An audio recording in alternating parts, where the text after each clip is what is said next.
There are more than 449,000 active duty Army members serving in the U.S. military, according to a report by the Department of Defense. And every year, 58% of new Army soldiers are trained here at Fort Jackson. But before they earn the title of soldier, trainees must go through 10 intense weeks of basic combat training. It's the start of what will be 10 weeks of physical, mental, and emotional challenges. It will be loud and thunderous. Make sense? Yes, Drill Sergeant. For some, it's their first time in South Carolina, away from home and life as they know it. When we were flying in, we were like, there's so many trees. I've never seen that many trees in my life. Each person enlisting in the Army for their own reason. For some, it's personal. For others, it's a calling. A few years ago, I gave my life to God, and I felt like he was kind of leading me toward joining the past couple of years. Recruits, now trainees, as they step off the plane and into formation.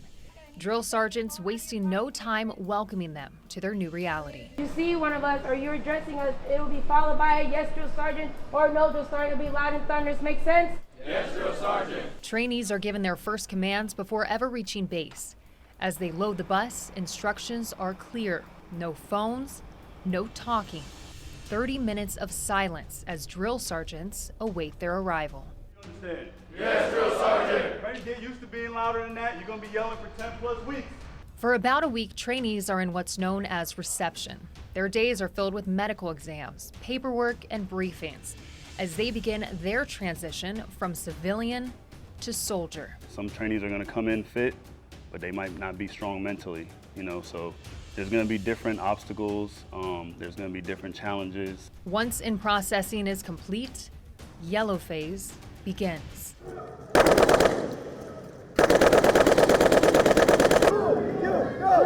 Hurry up! Put your hands together! Look forward, face to the front. Through the chaos and confusion, trainees must stay focused and follow instructions. 99, straight forward. Standing alongside those who will go through this journey with them. This is their company, a group of around 240 trainees. I am your company first sergeant of Delta Company 334.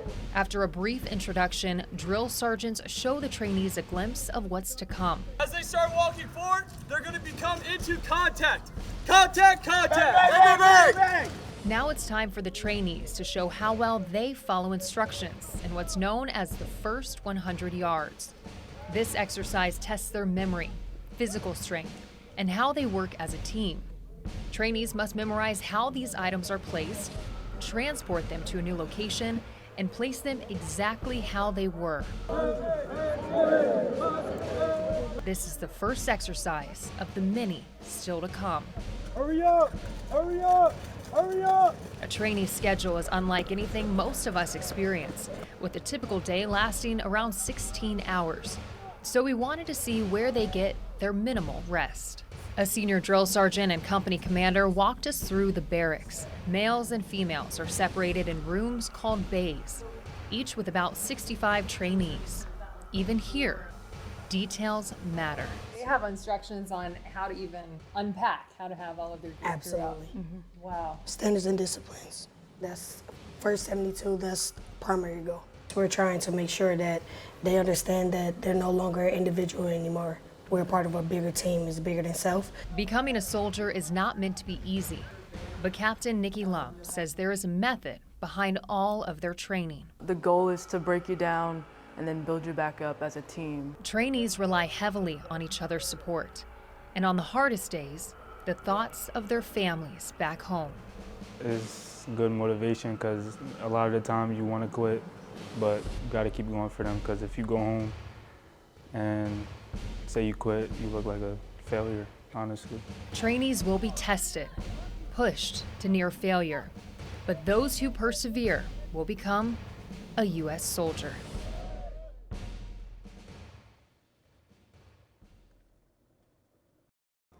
It's now the red phase of basic combat training, and this is where they take it up a notch. The next 2 weeks, trainees will test their physical capabilities, learn how to work as a team, and overcome their fears. Running, crawling, climbing. The red phase, physical challenges in full effect in week 2. A series of obstacle courses, including this one, the Fit to Win obstacle course. But it's not a solo exercise. Trainees are dependent on one another. We had to work as a team. Even if we finished first, we had to wait for all of us. Some people got hurt, but we all made it through. This course tests agility, strength, and overall fitness. Trainees must move quickly through the obstacles while staying low and alert, striving to become the best soldier not just for themselves, but for each other.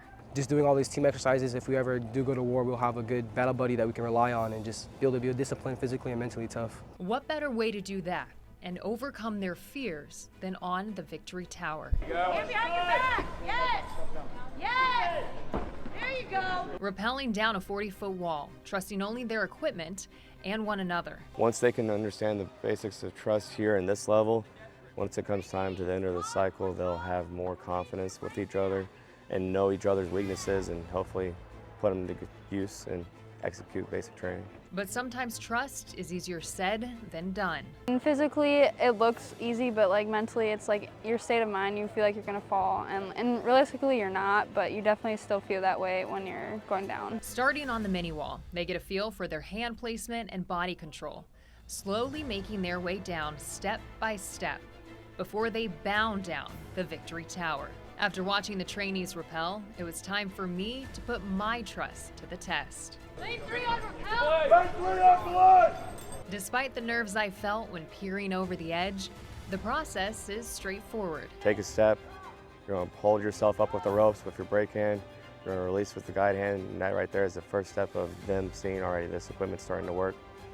And then they're going to continue on just bounding down, and as they continue to bound down the 40-foot wall, your confidence does build more and more. Rappelling is more of a mental challenge than a physical one. You definitely face your fears here, which is definitely helpful in the long run. I think it helps you bring out more of the person you are. Bringing out the person they are for the soldier they are becoming.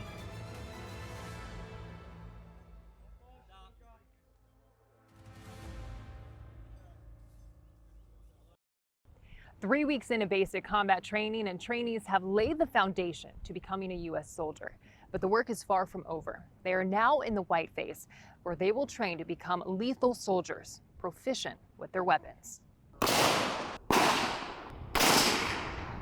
It's the reality most don't want to think of, but soldiers train for. Even though we're not on the front lines like infantry or tankers, we still are on the lines. Because at the end of the day, every soldier is a rifleman first. But to become a rifleman, they have to qualify. They have to hit 23 out of 40 targets at multiple distances. It can be a daunting task. I've never shot a weapon before, so when it was time for a white phase and getting into shooting our weapons, I was a little nervous, I was scared. They must channel fear into focus. We begin with having them just get comfortable with the weapon and not have rounds or anything. Trainees learn the ins and outs of their weapons, becoming not just comfortable, but confident. Then it's on to engagement skills training, where they take a practice qualification test on this simulator. It's a chance to learn the different positions and target movements. Precision is key. So I gave it my best shot, which, as it turns out, wasn't good enough. But not good enough isn't an option for these soldiers in training. The simulator is helpful, but the real test is at the range. Targets are set up at distances from 50 meters to 300 meters away. The goal of the white phase is simple. With their weapons so that they can shoot, engage, and destroy the enemy. Trainees have multiple attempts to qualify, where they have to repeat the white phase with a different unit. It's a learning curve for some, but Erica Williams welcomes the challenge. I love it. I'm learning new things, exploring new things every day. Williams tells me she didn't even know how to hold a weapon. Now, roughly 3 weeks in, her confidence and skill has grown immensely. I asked her what she believes is the key to success. Paying attention to the drill sergeant once again. I feel like our drill sergeants tell us how to shoot, what to aim at, things in those natures. It's more than just qualifying. It's another step closer to becoming U.S. soldiers. It's nice to see our hard work pay off as drill sergeants, taking civilians who've never touched a weapon to becoming soldiers who can efficiently qualify on their weapons. White phase complete. One more phase to go.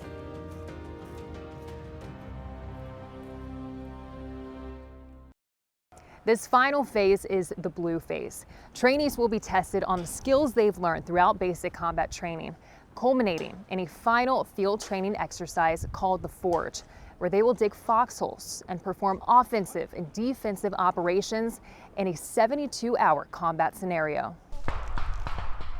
Training put into action. These last 4 weeks are critical. Trainees will spend days out in the field. We are just pulling 100% security. We just got the intel. There's an enemy in vicinity of here. But first, it's back to the basics. A soldier must be fit. Physical training, commonly referred to as PT, is an everyday staple. In this phase, trainees must pass the AFT, Army Fitness Test. It consists of 5 events: a 3-rep max deadlift, hand release push-ups, sprint drag carry, plank, and a 2-mile run. All the way across the line. I was curious, and I wanted to take the test. Oh gosh.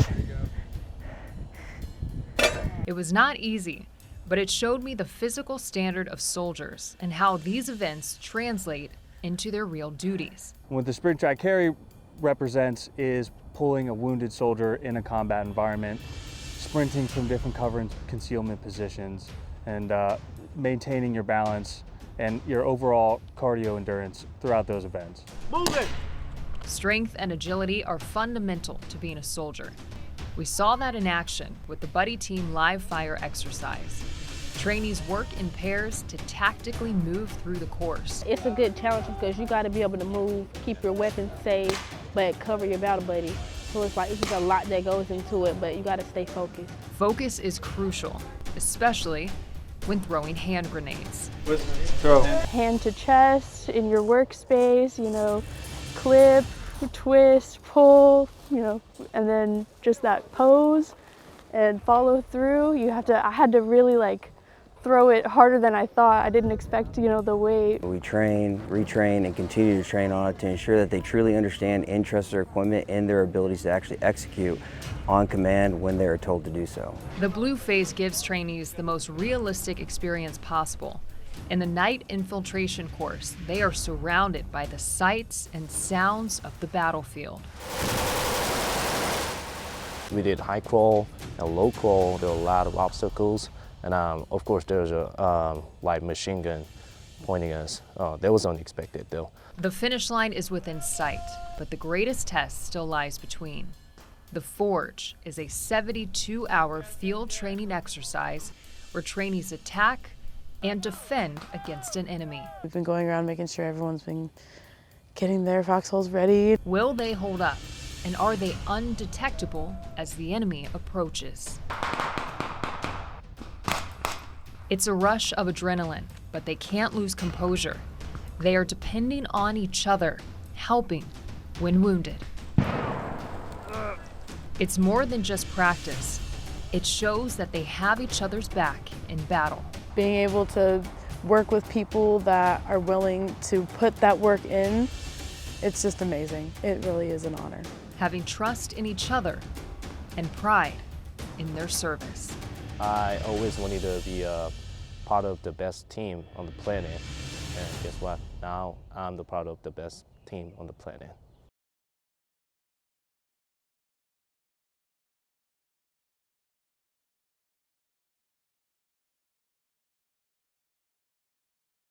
All of their hard work leading to this moment. 2.5 months unlike anything they've experienced before, ending here, where they will stand proud in front of their loved ones as U.S. soldiers.